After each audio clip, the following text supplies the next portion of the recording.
Hoy la última clase de esta materia. Espero que le haya sido de gran bendición, que hayamos conocido un poquito más de nuestro Señor Jesucristo.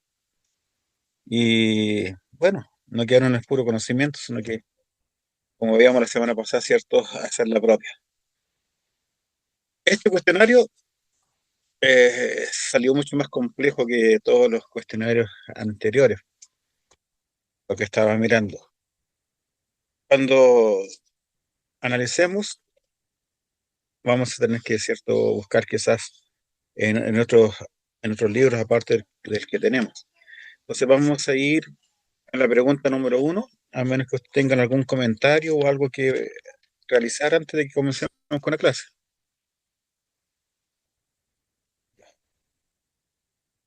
Entonces vamos a ver la pregunta número uno. Dice, ¿qué cambio efectuó el siglo XVIII en la cristología?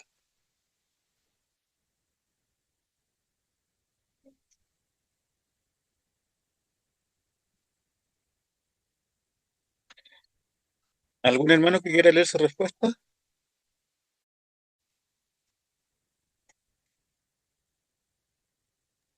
Pastor, encontré 6 puntos, ¿ya? ¿Ya? Vamos a ir. Uno dice desmitologización de Jesús. Se empieza a cuestionar la divinidad de Jesús y los milagros desde una visión racionalista. El enfoque histórico crítico. Se desarrollan los primeros métodos históricos y críticos para estudiar los evangelios. Se busca entender a Jesús desde el contexto judío e histórico. Cristología moral o ética. Muchos pensadores ilustrados ven a Jesús principalmente como un gran maestro moral o ejemplo de virtud, no como el Hijo de Dios encarnado. Reducción del contenido sobrenatural. Milagros, resurrección, encarnación y otras doctrinas sobrenaturales comienzan a ser interpretadas como mitos o símbolos. Surgimiento del Jesús histórico. Se diferencian dos figuras, el Jesús de la historia, hombre real, y el Cristo de la fe. Impacto a largo plazo. Preparó el terreno para la teología liberal del siglo XIX, que profundizó el enfoque histórico crítico, desafió las formulaciones dogmáticas tradicionales, dio lugar a nuevas preguntas sobre la relación entre el Jesús histórico y el Cristo predicado por la Iglesia. Esas son mis observaciones, pastor. ¿Ya? ¿Algún comentario, hermano Javier? Están muy buenas sus respuestas. Dígame, ¿cómo? ¿Perdón? Si tiene algún comentario, están muy buenas sus respuestas. Si quiere No, no, complementar no, algo más, ¿no está bien? no, no. Muy bien. ¿Algún Fue otro, algún otro hermano que haya puesto otro tipo de respuesta a, a esta pregunta? ¿Qué cambio efectuó el siglo XVIII en la cristología? Vimos una serie de antecedentes que nuestro hermano Javier nos dio. Así que si le cedo la palabra a algún otro hermano que quiera hacerlo.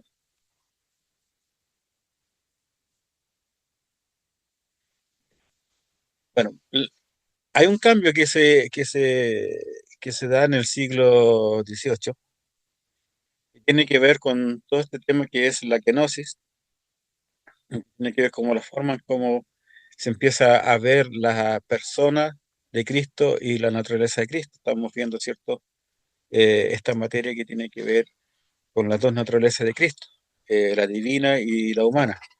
Entonces, cuando se comienza a estudiar a la persona de Cristo ya por todo el antecedente, sobre todo por el método racionalista, la visión antropomórfica del ser humano, ¿cierto? Y de la historia, deja de ser teocéntrica, se empieza a cuestionar mucho cuáles son las naturalezas que están en Cristo.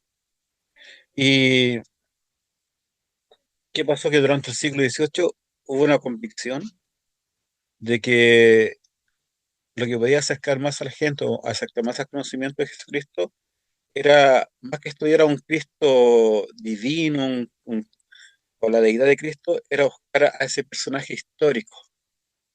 Entonces se empieza a investigar y a buscar a un Jesús histórico.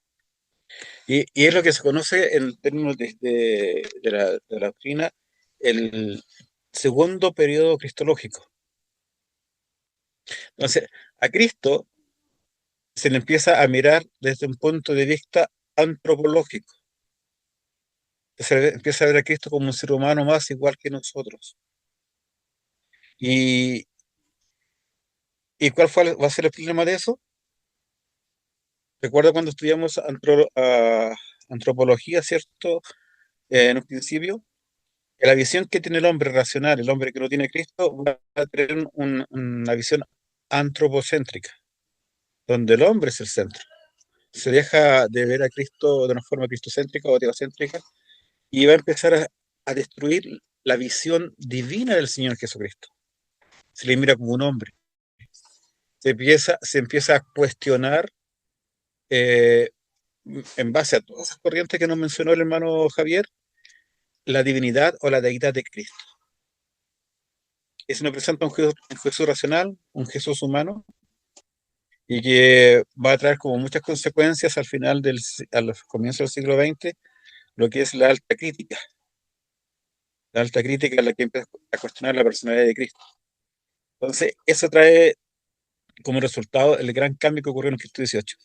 Primero se le mira a Cristo ya más como un hombre, más que como un Dios con dos naturalezas, como el Hijo de Dios encarnado, ¿cierto?, en la naturaleza humana. Eh, la pregunta número 2 dice, ¿qué causas contribuyeron para la difundida negación actual de la deidad de Cristo?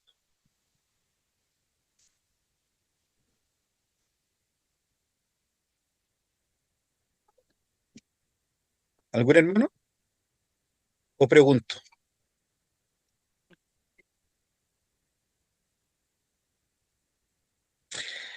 Hay tanto silencio. ¿Les costó hacer el cuestionario? Yo le iba a responder, pastor, Ya, hermano César. pero tengo que decir que esta lección estuvo, o por lo menos yo la encontré un poco más pesada. Sí, estuvo un poco más compleja. Sí, ya, la negación. La negación actual de la deidad de Cristo no surgió de la nada. Esto yo puse. Es el Muy, resultado de una serie de influencias históricas, filosóficas y teológicas que han moldeado el pensamiento moderno. Y aquí puse algunos ejemplos. No puse muchos ejemplos, puse uno, dos, tres ejemplos, que son ejemplos nomás, hay más, pero los puse sí. porque si no iba a ser una tarea como de 20 páginas. La primera que puse, la influencia del racionalismo y la ilustración, ¿ya?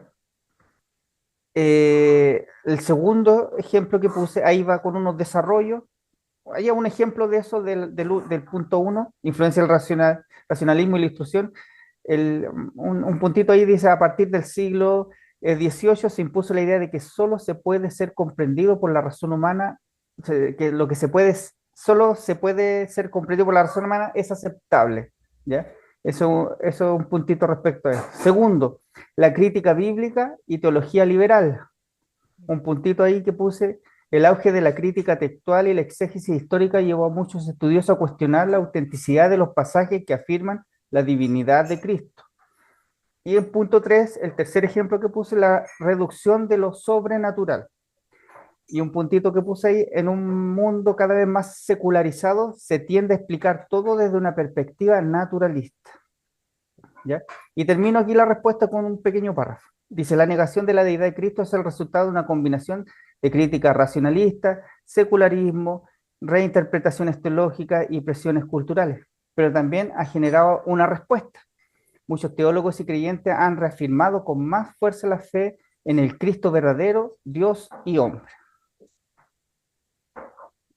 Muchas gracias, hermano César. Muy buenas sus preguntas. Muchas gracias por su respuesta.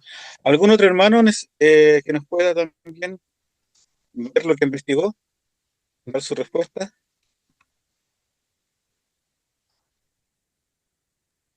Yo tengo, pastor, parecido a lo que contestó el hermano César, pero tengo una o dos más. Ya, vamos comentándola Por si ejemplo, tenemos herejías tiempo. antiguas, resurgidas, corrientes como el arrianismo, el adopcionismo y el avionismo, que fueron condenadas por la iglesia primitiva, han reaparecido bajo nuevas formas. Estas doctrinas niegan que Cristo sea plenamente Dios y su influencia persiste en movimientos modernos y minimizan la divinidad de Jesús. Amén. Esa es una. Hay Y ahora nos reflexionamos.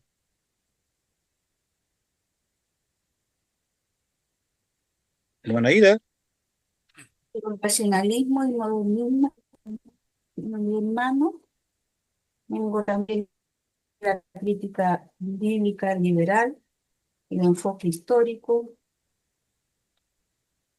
influencia del pluralismo religioso en un mundo que valora la inclusión y la diversidad religiosa, afirmar que Cristo es Dios y el único camino a la salvación se percibe como exclusivista. Esto ha llevado a una tendencia a reducir a Jesús a un mero maestro moral o profeta. Esa es otra. amén. ¿Tiene más, hermana Ida? Eso, pastor. Gracias. Hermano Eh, Javi, Desconocimiento doctrinal dentro de la iglesia. Esa es otra. La falta de enseñanza sólida sobre la persona de Cristo en muchas congregaciones ha dejado a los creyentes vulnerables a ideas erróneas. La teología reformada insiste en la centralidad de la sana doctrina, Tito 1:9, como defensa contra el error. Es pastor. muy buena, hermana Aida, muchas gracias. Hermano Javier, usted lo escuché hablar. No, sí estaba.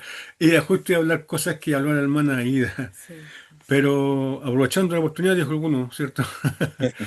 Yo tenía otros puntos que dicen también que pueden afectar también a la pregunta, ¿cierto? Que se está haciendo. Es muchas veces también las interpretaciones bíblicas alternativas, que también muchas veces juegan contribuyen a que este tema no se tome con la debida responsabilidad o a veces se desvía el punto que se está hablando. A veces también la falta de formación teológica en las iglesias. Muchas veces se lleva a un solo sentido. En lo que yo también anexo a lo que dijo la hermana Aida, anoté también yo. Que en el fondo, pastor, es como el desarrollo del liberalismo teológico. Desde ahí empezaron así como a distorsionarse mucho y básicamente desde que se muestra a Jesús como un maestro moral, no más que eso, sí, desconociendo su deidad. Claro, todo ha sido un camino que ha sido bien pavimentado por Satanás para conducir al mundo lejos del Señor. Pasamos de una cultura medieval, ¿cierto? Al renacimiento donde lo lógico, lo racional, tiene más relevancia y más importancia que lo espiritual o que el mundo, ¿cierto?, que nosotros no conocemos, con Tomás de Aquino y con muchos otros. Se hace una separación y eso va a contribuir al cuestionamiento de las Sagradas Escrituras, sobre todo el razonamiento humanista que se da con la época del Ilustrado, de la Iluminación, del Renacimiento. Se va a desalinear mucho la educación y se va a basar, ¿cierto?, en, en lo que el hombre piensa. Se va a dejar de lado todo lo que fue escrito por los escritores del Evangelio, por Pablo, por la Biblia, y se va a empezar a dar culto o lugar a esa imaginación que tiene el ser humano, esa imaginación que tienen eh, muchas personas que van a cuestionar y que van a querer, ¿cierto? Dar un enfoque racionalista. Y todo esto que ustedes nos dicen, todos estos movimientos heréticos que comenzaron con el avionismo, ¿cierto? Porque el avionismo era un movimiento monoteísta judío que, que decía el avionismo que Jesús tenía una sola naturaleza, pero cuando se produce el bautismo de Jesús, ahí cierto dice que la Biblia desciende del Espíritu Santo en forma de paloma En ese momento entra el Cristo en la forma de paloma en Jesús.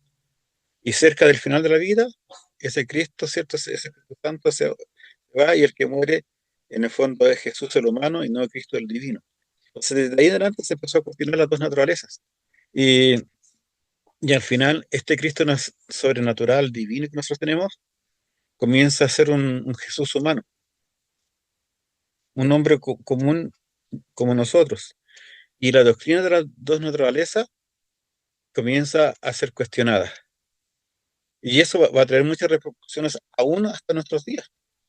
Tenemos el hedonismo, el adopcionismo o monarquismo, tenemos el arrianismo, el nestorianismo, tenemos los monofascistas y podemos seguir nombrando una cantidad de movimientos hasta que llegamos, ¿cierto?, a nuestros días con lo que es la alta crítica y con teólogos Burman, Tillich, Barth y otros más, ¿cierto?, del siglo XX, que cuestionan no la existencia de Cristo, cuestionan la divinidad o la encarnación del Señor Jesús. Entonces, teníamos a Sigrid Mayer en los tiempos del siglo XIX. Eh, Se empieza a ver a Cristo un poco más arriba del nivel humano, pero un poco más abajo del nivel divino. Entonces, esa unión perfecta, esa unión inquebrantable que hay en esas escrituras entre un Cristo con una naturaleza divina y un Cristo con una naturaleza humana, ellos lo empiezan a cuestionar y empiezan ¿cómo se llama? A darle una explicación que no está basada en la palabra del Señor, sino que empieza a buscarse qué partes del pensamiento de Cristo está ahí, y lo que va a dar más tarde, más lugar, o sea, lugar más tarde a la kenosis, y también va a traer como consecuencia las posturas que tienen diferentes iglesias, por ejemplo, con el servicio de la Cena del Señor o la Eucaristía. Pero lo peor de todo esto es que el mundo lo está tomando y ya a Cristo hoy día no se le ve como el Hijo de Dios, sino que se le ve como el Jesús, el hombre que existió, que vivió, que ellos no cuestionan la existencia de Jesucristo, lo que cuestionan es la divinidad o la deidad del Señor Jesucristo. Muchas gracias. Pastor, una pregunta, Hermano César. como un dato nomás, para confirmar algo. Los arrianos modernos son los testigos de Jehová, ¿verdad? Sí, el arrianismo eh, toma muy en cuenta hoy día, o sea, los unitarios, los testigos de Jehová. Ellos son los que están cuestionando la naturaleza divina del Señor Jesucristo justamente por eso. Si en el fondo lo que hace Satanás es una doctrina antigua, ponerla en algo nuevo, ponerla en otro papel nomás. Que el arianismo, ¿cierto?, dice que Cristo es creado, no es Dios, es el primer ser creado y es la creación más elevada que hizo nuestro Dios. Entonces, con lo que decía Arrio, está diciendo que Cristo tiene un principio. Y por eso los testigos de Jehová en la traducción de Nuevo Mundo dicen, y el verbo era un Dios, haciendo alusión a que fue creado. ¿Alguna más? ¿Alguna otra pregunta, hermanos? Ya, vamos a la pregunta número 3. Dice, ¿de qué manera la realidad de la humanidad de Cristo está en peligro en ocasiones?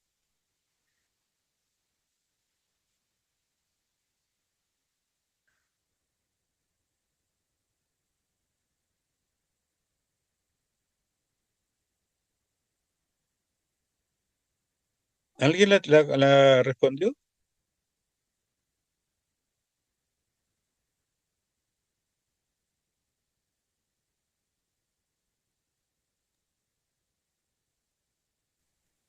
¿La puedo responder yo? Sí, hermano César. Sí. Ya. Oh, parece que alguien me había hablado, no sé.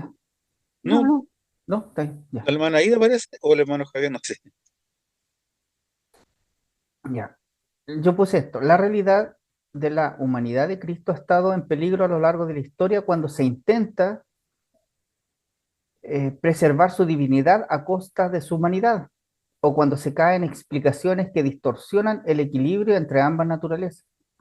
Esto ocurre en varias maneras. Y nuevamente puse algunos ejemplos, puse cuatro ejemplos. El uno, cuando se niega o minimiza la humanidad para proteger su divinidad, ¿ya? Y hay un puntito de que dice, algunas doctrinas como el docetismo afirmaban que Jesús solo parecía ser humano, pero no lo era realmente. Número dos, cuando se intenta explicar su persona con categorías psicológicas humanas. Ahí puse un puntito que dice, el documento critica los intentos de ofrecer una explicación psicológica de la persona de Cristo, ya que Él es el Hijo de Dios y Dios no puede ser reducido a un análisis psicológico. El punto 3 dice cuando se confunden o mezclan sus dos naturalezas. Algunas posturas, como ciertas versiones de las doctrinas luteranas, tienden a atribuir los atributos divinos a la naturaleza humana, lo que puede llevar a una fusión indebida de ambas naturalezas. Y finalmente, la número 4 que puse, ¿hubo una sola? Es que una pregunta, ¿hubo una sola o una doble autoconciencia en Cristo? ¿Una o dos voluntades? Eso puse, Gracias. eso puse más. Esa es la pregunta número 4 al final. Sí, sí, sí, Ya. sí, porque viene con el número 3, venía con el número 3 y me Eh, pasé para la pregunta 4. claro, no se preocupe. Pero muy buena su respuesta, gracias. ¿Algún hermano más quiere complementar la respuesta de nuestro hermano César?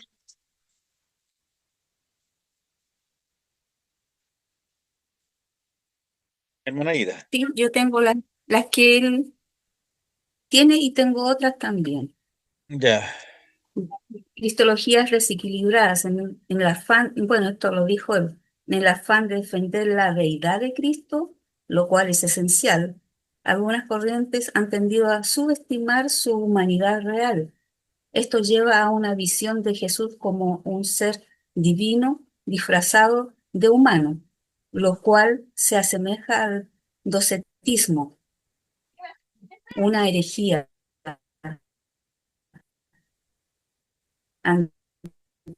antigua que negaba que Jesús tuviera un verdadero cuerpo. Reducción de su papel como segundo Adán. En Romanos 5 y 1 Corintios 15, Pablo presenta a Cristo como el nuevo representante de la humanidad. Si se niega su humanidad plena, se debilita su papel como aquel que obedece perfectamente en lugar nuestro. Tengo una que habla sobre, aquí está, negación de sufrimiento real de Cristo. Algunas interpretaciones tienden a suavizar el sufrimiento de Jesús, como si su debilidad lo hubiera hecho inmune al dolor, como si su divinidad lo hubiera hecho inmune al dolor. Pero la Escritura afirma que aprendió, aprendió obediencia por lo que padeció. Hebreos 5, 8. Su humanidad fue real, con hambre, cansancio, tristeza y angustia. Eso, muy pastor. buena. Muchas gracias. Está muy buena su respuesta, hermana Ida. ¿Alguien más desea complementar o aclarar algún punto?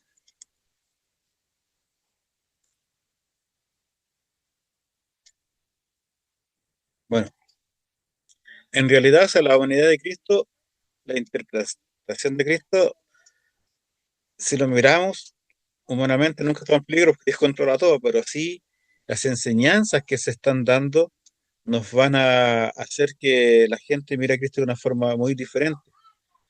¿Por qué? Porque nosotros sabemos que la persona divina, o sea, la naturaleza divina del Señor Jesucristo, ha estado desde la eternidad y va a estar hasta la eternidad.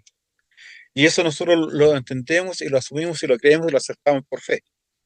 No podemos explicar cómo se produce el milagro, ¿cierto?, de que Jesús, siendo Dios, se encarne y tome la naturaleza humana. No lo podemos explicar, pero sí lo podemos aceptar por fe. Y nosotros creemos que Jesucristo tiene las dos naturalezas.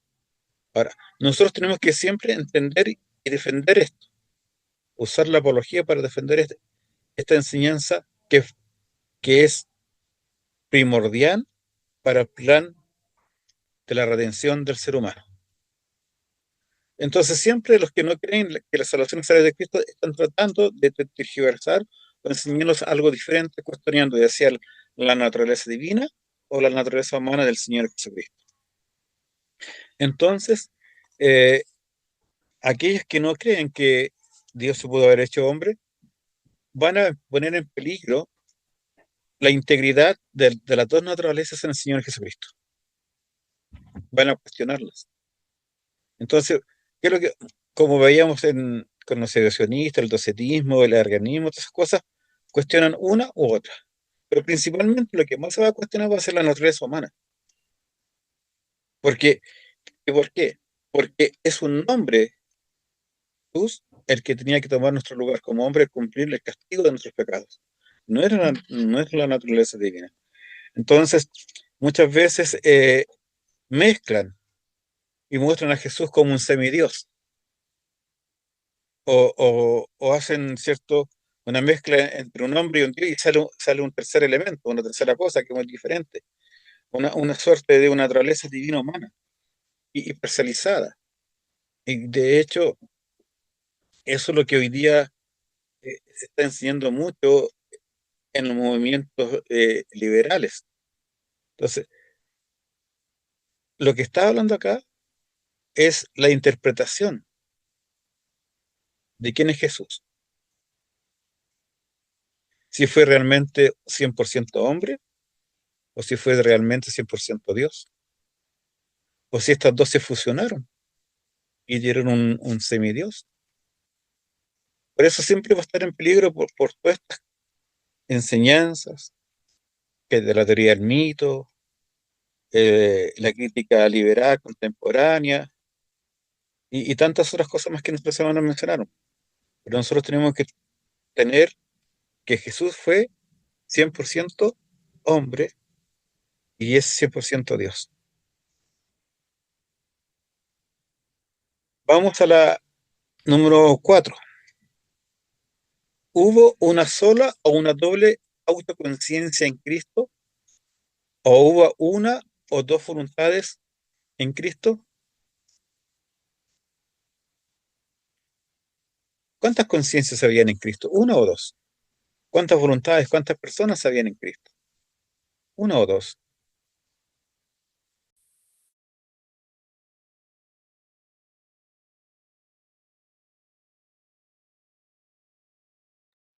Pastor. Hermano Giovanni.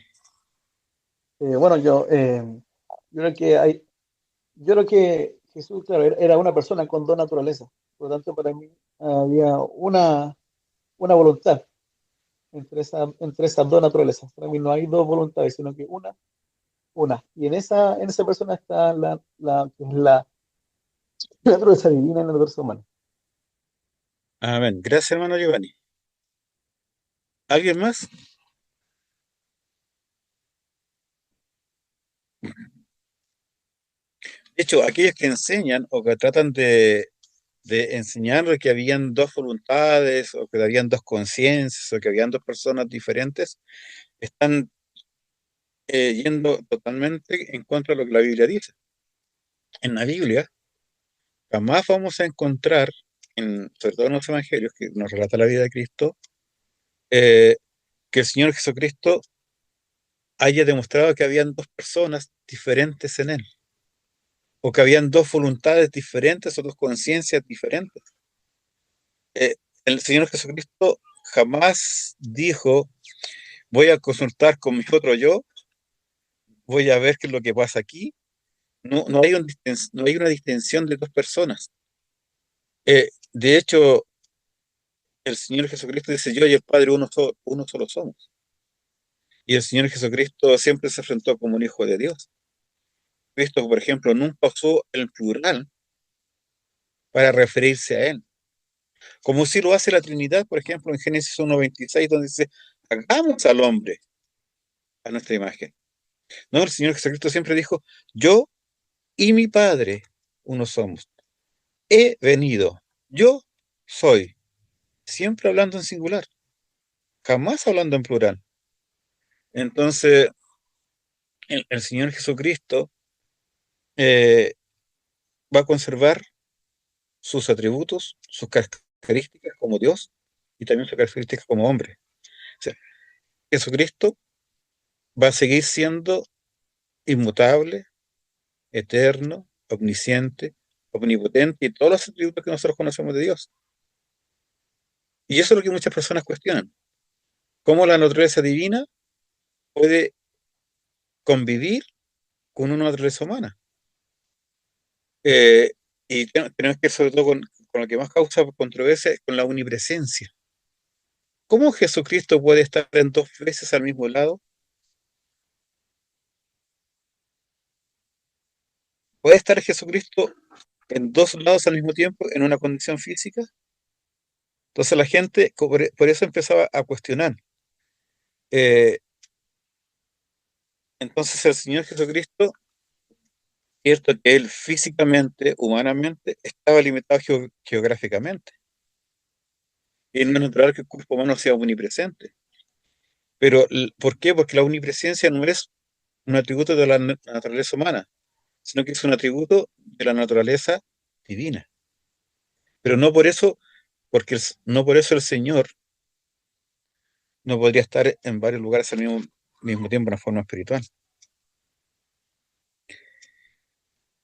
Y eso es lo que va a dar a entender la gran controversia que se nos va a dar con los luteranos, con los católicos y con la Iglesia Reformada, y que son los elementos de la Santa Cena. Puede estar Cristo físicamente presente en 5 lugares diferentes o estar presente cuando usted está haciendo el servicio de Santa Cena en Bogotá, en Buenos Aires, en Pekín y en Santiago al mismo tiempo. Y eso es lo que la gente se preguntaba, por eso decía, ¿cómo puede ser eso? Bueno, el Señor lo hizo y eso ha sido así. Muy bien, pregunta número 5. ¿Se refirió Jesús al mesianismo meramente como una dignidad que sería suya en el futuro?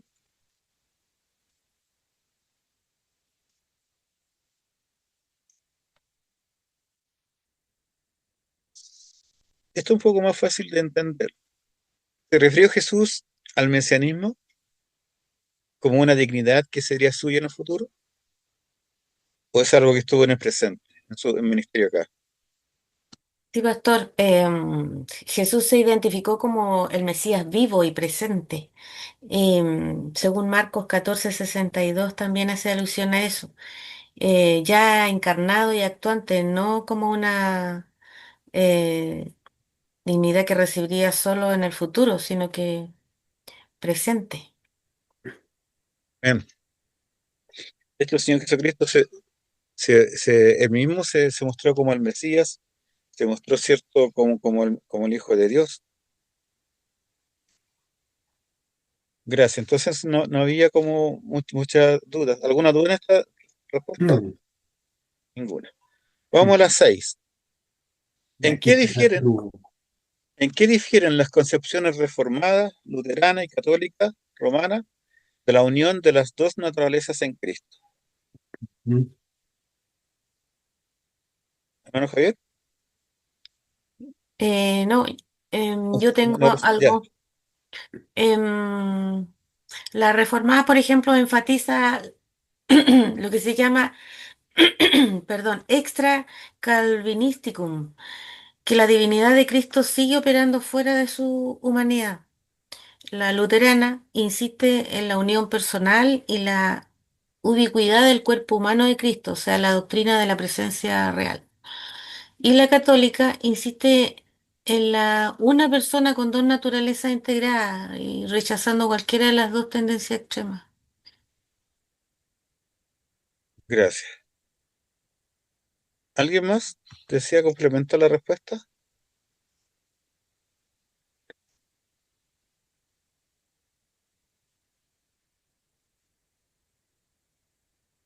¿Puedo decir algo respecto a eso? Que Sí, sí, hermano.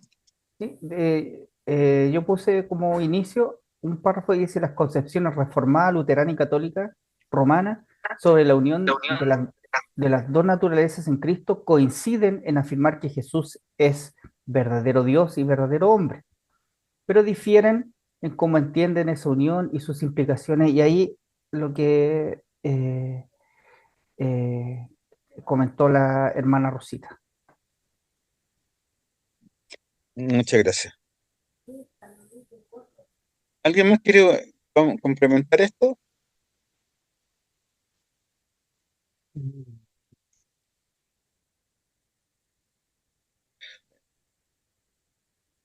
En el fondo, ¿alguien más?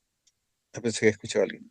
En el fondo, ¿cierto? Estamos viendo que las concepciones reformadas, luterana y católica romana sobre la unión de las dos naturalezas de Cristo y van a diferenciarse principalmente eh,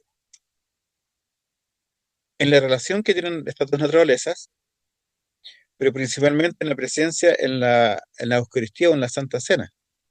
Es ahí donde va a radicar, porque tanto la católica, la romana y la reformada aceptan en una unión que se conoce unión hipostática, que la unión hipostática es el concepto central dentro del cristianismo, que es la que describe la unión de las dos naturalezas en Cristo, la unión de la naturaleza divina y la naturaleza humana. Entonces, esta declaración o esta doctrina afirma que Jesús es verdaderamente Dios y que Jesús es verdaderamente hombre. Hasta ahí estamos bien, hasta ahí coincidimos. Pero ahora, ¿cómo esa unión de las dos, ciertos, de las dos naturalezas de Cristo, cómo se van a demostrar? Es lo que va a causar la diferencia. ¿Por qué? Porque los católicos creen que en la Eucaristía o en la Cena del Señor, ¿cierto? Cuando se celebra, ellos creen en la transubstanciación, ¿cierto? La transubstanciación dicen que literalmente el vino y el pan se convierten realmente en el cuerpo y la sangre de Cristo. Aunque estas, en apariencia, ¿cierto? Estas conservan la apariencia de pan y de vino. Entonces, ante ese planteamiento,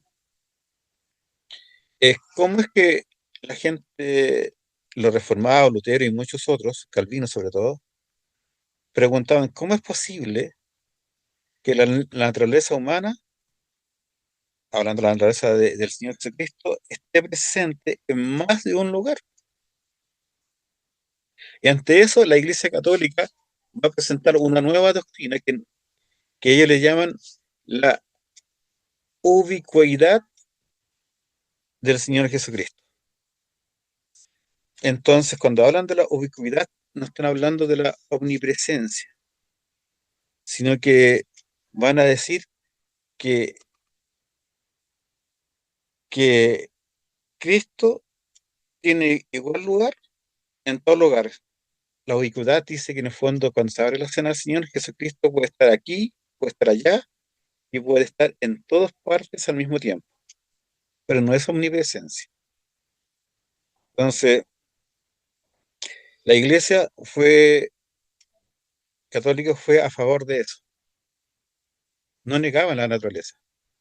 En cambio, la Iglesia luterana aportaba, ¿cierto?, a la consubstantiación que, que, que los elementos tienen la presencia real de Cristo, pero se convierten y después dejan de ser. donde el cuerpo y la sangre están, ¿cierto?, presentes en el pan y el vino, pero ellos dicen que no se convierten. En cambio, la iglesia reformada, la iglesia calvinista, nosotros creemos, ¿cierto?, que Cristo está presente espiritualmente, ¿cierto?, a través del Espíritu Santo, pero no está presente ni física ni corporalmente. Los elementos, el pan y el vino, son solamente símbolos de la presencia de Cristo. Y eso es lo que nos hace la gran diferencia en qué rol juega la naturaleza humana de Cristo en el servicio de la Cena del Señor o en la Eucaristía. Porque esa unión hipostática, o sea, la unión entre las dos naturalezas, la creamos los tres. Pero cómo se representa en los servicios de la Eucaristía es lo que nos va a marcar la diferencia. Avancemos entonces a la siguiente pregunta. ¿Cuál fue la controversia de Tübingen o la diferencia que hubo entre los teólogos de Gießen y los teólogos de Tübingen en Alemania?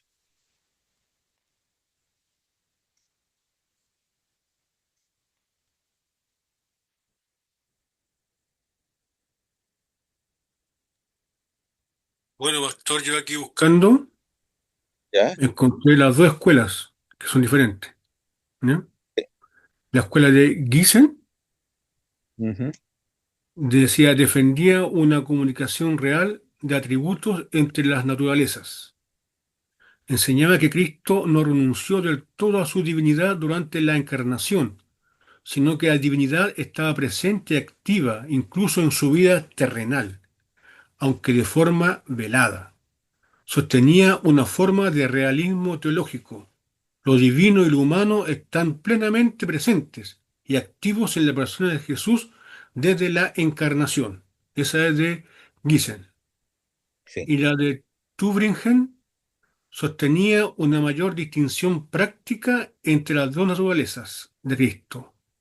Enseñaba que Cristo en su humanidad se desarrolló realmente, creciendo en sabiduría y conocimiento, sin que su naturaleza divina interfiriera directamente en su vida humana diaria. Se enfocaba en la obediencia real de Jesús como hombre, dando mayor peso a su humanidad vivida históricamente. Es lo que encontré yo. Gracias. Muy clara la respuesta. Las dos escuelas se contraponían la una con la otra. ¿Alguien más nos quiere hablar sobre este tema?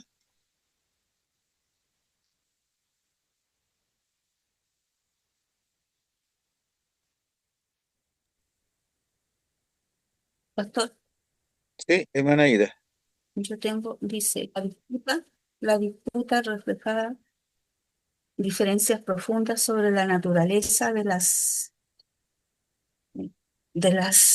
encarnación y cómo Cristo podía ser verdaderamente humano sin dejar de ser plenamente Dios. También tenía implicaciones para la presencia de Cristo en la Cena del Señor, un tema muy sensible entre luteranos y reformados.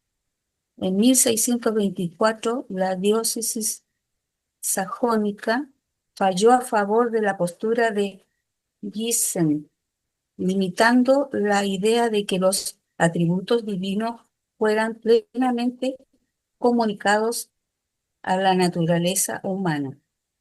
Esta controversia muestra cómo incluso dentro de una misma tradición, el luteranismo había matices profundos sobre cómo entender el misterio de Cristo.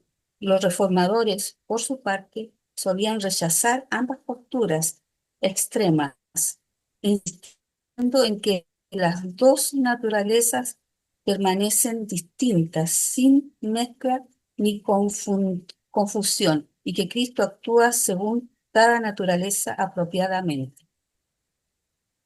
Eso, pastor. Porque Amén. tengo lo que dijo el hermano. Javier.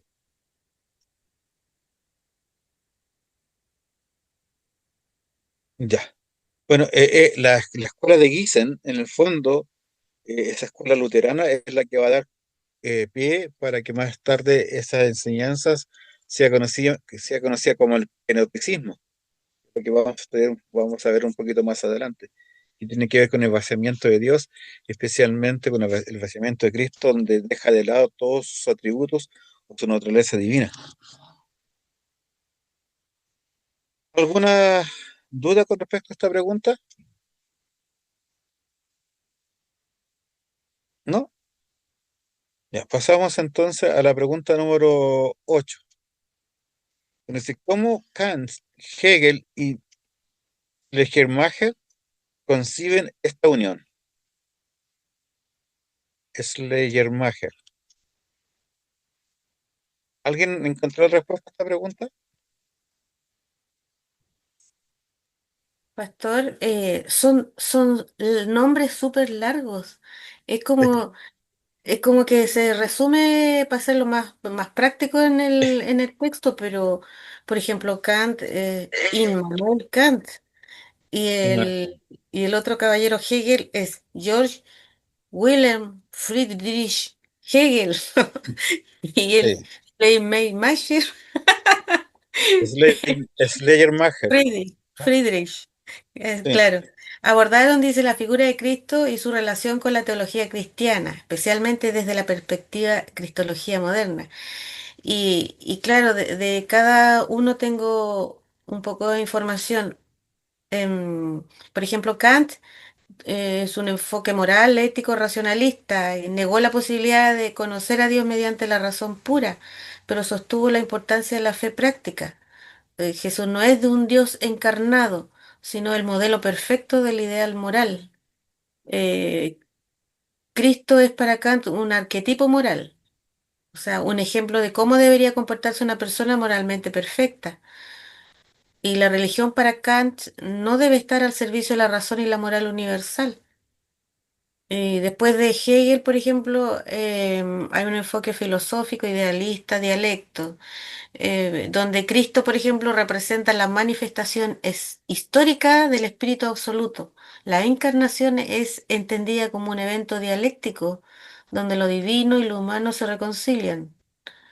Jesús no es el único encarnado, su vida es el punto culminante de la autoconciencia del Espíritu en la historia.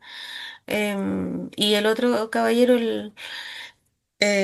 Friedrich, dice, bueno, él es el fundador de la teología liberal moderna. Enfatizó la experiencia de dependencia absoluta como la esencia de la religión. Dice que Jesús es el hombre con la conciencia más perfecta de Dios. Y su divinidad se manifiesta en esa unidad de voluntad con el Padre. No se enfoca en dogmas como la Trinidad o la unión hipostática, sino en la impresión espiritual que Cristo conduce. Esa es la información que tengo. claro. Si quien me está hablando de la unión mística que puede tener entre el hombre y Dios.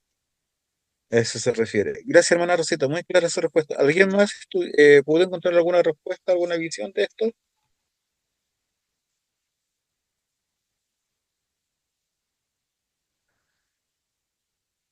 Bueno,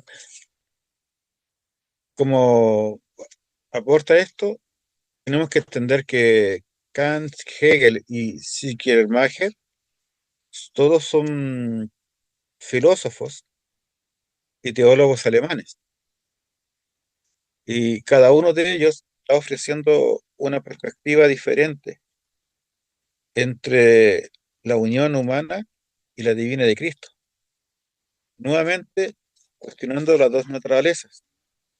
Eh, Kant, ¿cierto?, nos pone a Cristo como el ideal moral, el ejemplo a seguir, pero simplemente como algo ahí, no como el Salvador ni como el Hijo de Dios. Hegel entiende que la unión con Cristo es esa unidad entre lo divino y lo humano. Y Schleiermacher, ¿cierto?, nos va más que al lado emocional, a, a la experiencia, ¿cierto?, entre lo humano y lo divino. Y que en el fondo, ¿cierto?, van enfocando casi todo a una parte más mística.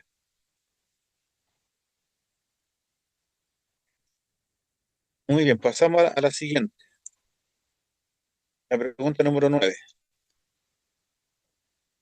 ¿En qué aspecto las teorías de la kenosis revelan la influencia de Hegel? Hegel era otro teólogo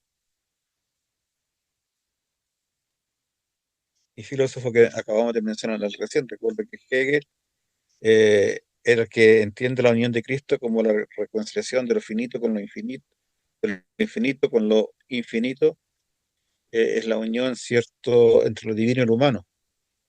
Entonces, él tiene una visión con relación a la kenosis. Recuerden que la kenosis es la teoría o la enseñanza del vaciamiento de Cristo. ¿Alguien tiene alguna respuesta para esto? Dice la pregunta es ¿cómo, cómo influyó en las teorías modernas, ¿cierto? Claro, cierto. Eh, Influyó en, no sé si está bien esto, ven la encarnación como un proceso dialéctico y necesario, no solo histórico. Interpretan la muerte de Cristo como acto central del autoconocimiento divino.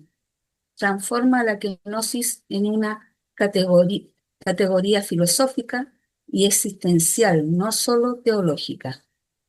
En eso influyó en los teólogos modernos. No Gracias. sé si está bien la respuesta. Muy bien, gracias. ¿Alguien más encontró algún otro argumento o otra respuesta para esto?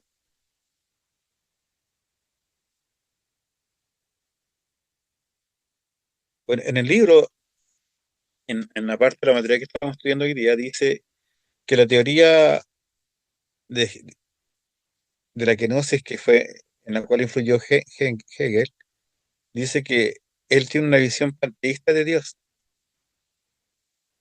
y dice que el ser humano puede transformar en otro, o Dios se puede transformar en otro, o sea, que las dos influencias, o sea, de lo divino puede llegar a ser humano, de lo humano puede llegar a ser divino.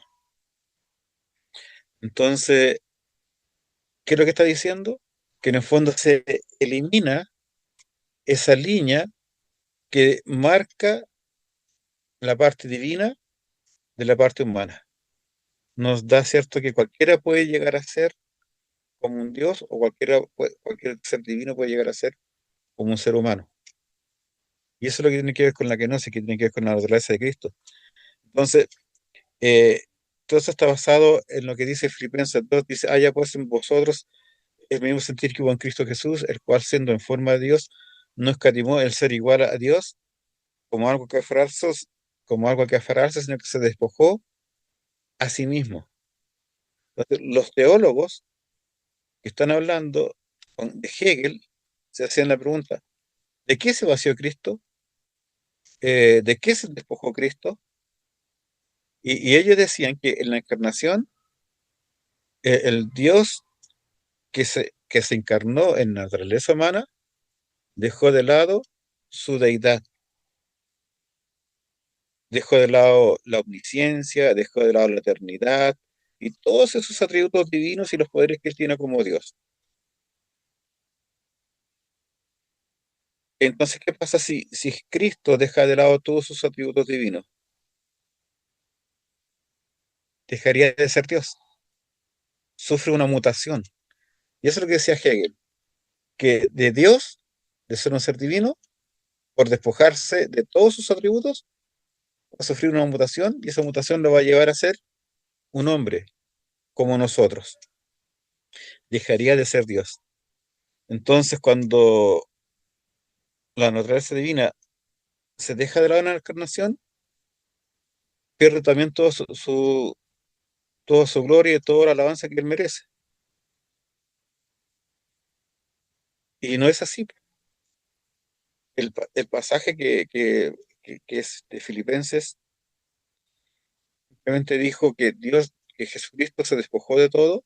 En el fondo, Cristo renunció, ¿cierto?, a todo lo que él podría haber hecho como Dios, pero él era omnisciente.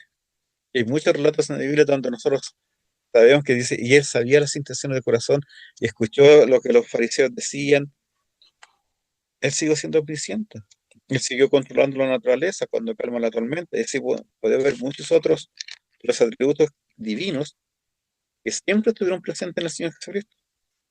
No se despojó, no se vació, ni los dejó de ser de lado, sino que siempre siguió siendo Dios. Entonces, el hecho de que Jesucristo se encarne en la naturaleza humana no quiere decir que Dios deje de ser Dios o que Jesús deje de ser Dios.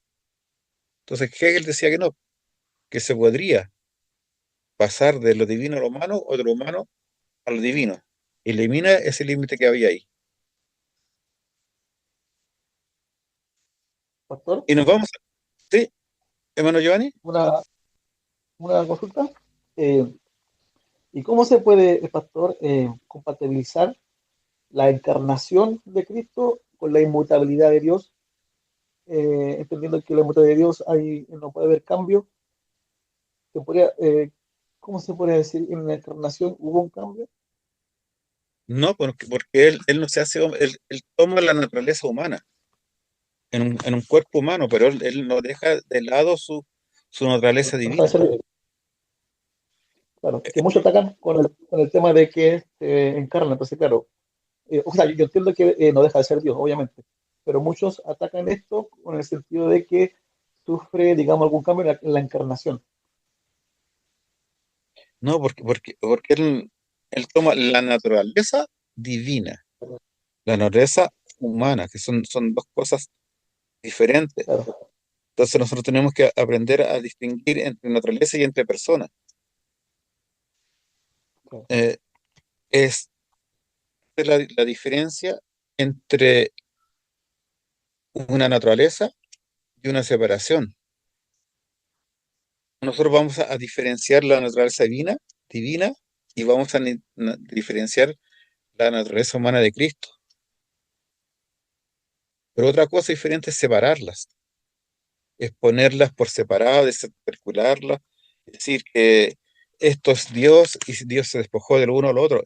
Recuerda, por ejemplo, el ser humano es cuerpo y alma, pero tú no las puedes separar. Si tú separas una de la otra, deja de existir. Eh, si yo separo el cuerpo de tu alma, ¿qué es lo que estoy haciendo? Un asesinato. Entonces, esa es esa es lo que nosotros tenemos que entender. Una cosa es distinguir las naturalezas y otra cosa es separar las naturalezas. Jesucristo jamás se separó de su naturaleza divina. Que nosotros en Cristo vemos a un ser divinamente Dios, como Jesús, ¿cierto? Y a un ser divino, ¿cierto? Que también toma la naturaleza humana. Entonces, no es que tú se hayas despojado de alguno de los atributos, sino que él toma la naturaleza humana. Y en eso nosotros tenemos que entender que la naturaleza humana no es divina y que la naturaleza divina no es humana. Entonces, no es que uno va a ser más fuerte que la otra o que una naturaleza se va a comer a la otra, sino que en Cristo están las dos naturalezas conviviendo y viviendo en armonía. No sé si logras entender, Giovanni. sí, pastor, sí. Y podría ocupar, entonces, decir de que en la naturaleza divina hubo una adición, que fue la naturaleza humana, ¿cierto? Una ¿Hubo qué? adición, una adición, Mm, o no, sea, una adición en el sentido de que eso de asumir, se asumió o hubo una adición que muchos a veces lo dicen en esa claro, naturaleza divina. no sé si se le puede asumir, sino que él toma la naturaleza humana. Eh, entonces,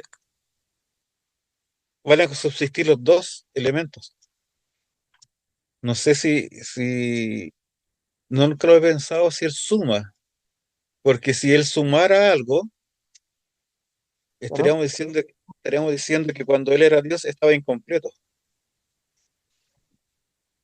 No claro. puede, no se puede añadir algo que ya es todo. Estoy pensando recién en eso. O sea, No sé, en la persona, ¿no? O sea, en la persona, porque obviamente ontológicamente, obviamente no se claro, puede, pero en la persona, que la tercera persona, o sea, la segunda persona de Jesucristo, porque creo que alguien tomó ese lenguaje, no sé de qué teólogo, sino que él dice que ocupa como una adición de la naturaleza humana para no contradecir en el sentido de que en la encarnación hubo una transformación, sino que más bien hubo en la encarnación una adición de esa naturaleza en la persona mm, de Cristo. Por eso, no, no, no, no creo que le haya adicionado algo. No, no lo he estudiado ese punto como te dices. Lo voy a estudiar ya, y te voy a dar una respuesta. ya, doctor, gracias. ¿Algo más? ¿Alguna otra pregunta con respecto a eso? No problema ninguna. En el fondo lo que tú me estás diciendo es a qué naturaleza pertenece el cuerpo de Cristo, ¿cierto? ¿O a qué naturaleza pertenece la divinidad de Cristo? Por ahí va la pregunta, ¿no? Eh, o sea, sí, o sea, sí, yo sé que hay en la naturaleza hay dos naturalezas en Cristo, ¿cierto? Que Ujú. obviamente siempre ha sido divino, sino que cuando se encarnó, obviamente no había una naturaleza humana, sino que ahí, como usted dice, asumió una naturaleza humana. Entonces, como que se agregó una naturaleza humana en la encarnación. Pero no sé, entiendo obviamente las dos naturalezas de Cristo, la humana y la divina, que existen en la persona de Cristo. Ujú. Voy a buscarla, voy a profundizar un poco más de eso y te voy a mandar un resumen de aquello. Gracias. Vamos a la pregunta número 10.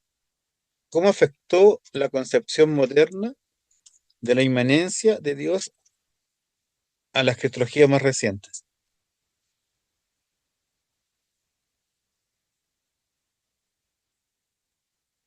¿Alguien la tiene?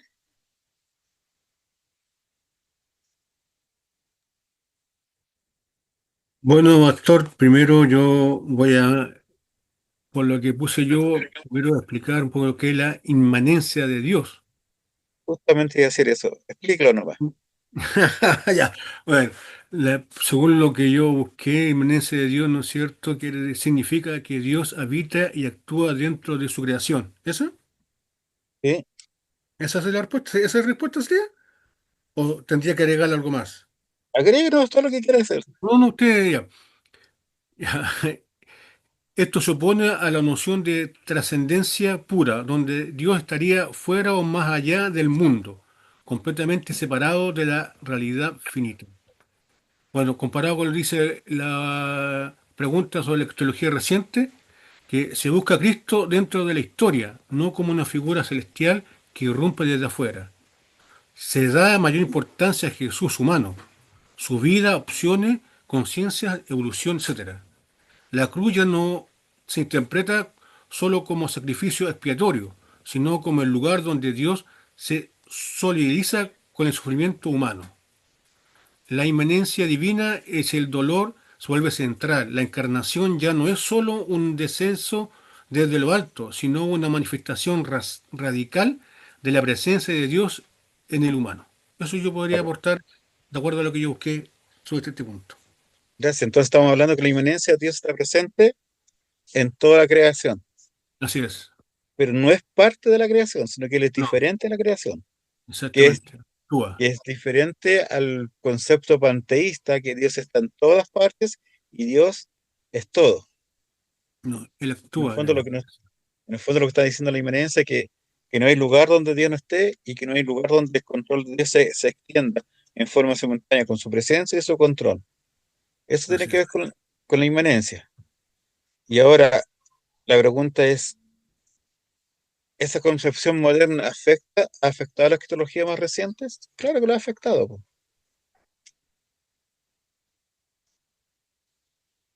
¿Por ¿Por qué? Porque como hemos estudiado hasta ahora,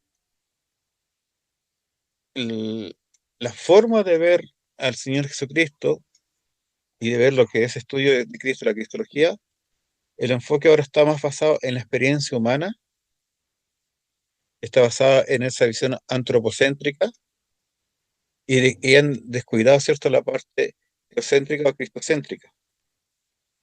Entonces, las cristologías modernas, las cristologías liberales, reenfocan su punto de estudio o su centro de atención, lo van a enfocar a la humanidad de Jesús. Y luego que lo enfocan en la humanidad de Jesucristo, lo van a enfocar en el papel o el rol que tuvo el Señor Jesucristo dentro de la historia de la humanidad. Y ya no lo están viendo como el Hijo de Dios, el Salvador del mundo, que viene a reconciliar el mundo con el Señor.